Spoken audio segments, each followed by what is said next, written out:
आपका subject graduation में रहा है फिजिक्स और मैथ्स, राहुल। जी सर। फिजिक्स मैथ्स से इंटरव्यू में कुछ सवाल पूछे जाते हैं। सबसे पहले तो अगर थोड़ा आपको ध्यान हो, ठीक है, तो मुझे ये बताइए, आप फिजिक्स का नोबेल मिला है रिसेंटली, हर साल मिलता है, 2025 में 3 लोग को मिला है, और पर्पस क्या है? सर इनका जो अभी जो नोबेल प्राइज मिला है वो एक तो जॉन क्लार्क को मिला है, एक माइकल डेवोरेट को मिला है, एक जॉन मार्टिनेस को मिला है for the discovery of macroscopic quantum जो है मैकेनिकल फील्डिंग, उसके लिए मिला है सर। किसी भी इंटरव्यू में हमें थोड़ा सा ग्रेजुएशन पूछता है, अगर हम SBI PO के लिए जा रहे हैं, NICL के लिए जा रहे हैं, या किसी वर्किंग के बाद प्रमोशनल एग्जाम के लिए भी जा रहे हैं, थोड़ा सा जस्ट वो ग्रेजुएशन पे, क्योंकि उनके पास बायोडेटा होता है। नेशनल साइंस डे कब मनाते हैं हम लोग? सर 22 दिसंबर को मनाया जाता है नेशनल साइंस डे। 28 को मनाते हैं नेशनल साइंस डे, 28 फरवरी। 22 दिसंबर जो आप बता रहे हैं वो प्रोफेसर रामानुजम का बर्थडे होता है, नेशनल गणित दिवस। Okay okay okay, got it sir. ठीक है, नेशनल मैथ्स डे 22 दिसंबर और नेशनल साइंस डे 28 फरवरी। ठीक है। ओके, न्यूटन के 3 लॉ क्या होते हैं?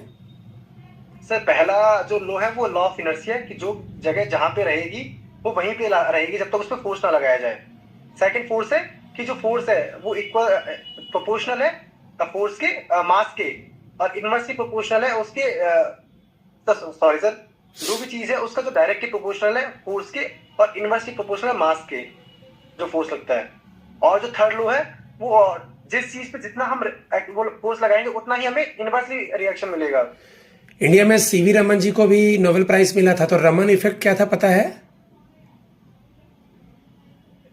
रमन इफेक्ट देख लीजिएगा। प्रोफेसर रामानुजम का हम लोग बर्थडे मनाते हैं 22 दिसंबर को, तो मैथ्स के फील्ड का मुझे याद आ रहा है कि नोबेल नहीं दिया जाता, तो मैथ्स के फील्ड का इक्विवेलेंट नोबेल को क्या बोलते हैं? सर उसमें एबल प्राइज कहा जाता है। बैंकिंग में कोई भी स्टूडेंट जब जॉब करने जाए तो अपने साइंस या मैथ्स का इनडायरेक्टली कैसे यूज कर सकता है? इनडायरेक्टली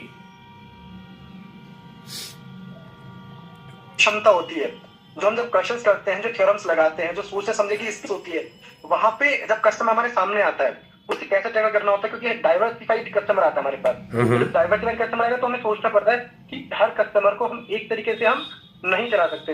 किसी को आपको इंश्योरेंस सेल करना है, किसी को म्यूचुअल फंड सेल करना है, किसी को SBI अकाउंट खोलना है, और सबकी हमें जरूरत पूरी करनी है। हमें उससे क्रॉस सेलिंग भी करना है। सिर्फ हमें उसको यही नहीं है कि हमने अकाउंट खोल दिया उसको सेल कर दिया, उससे हमें क्रॉस सेलिंग करना है ताकि हमें फ्यूचर में बिजनेस मैक्सिमम ला पाए।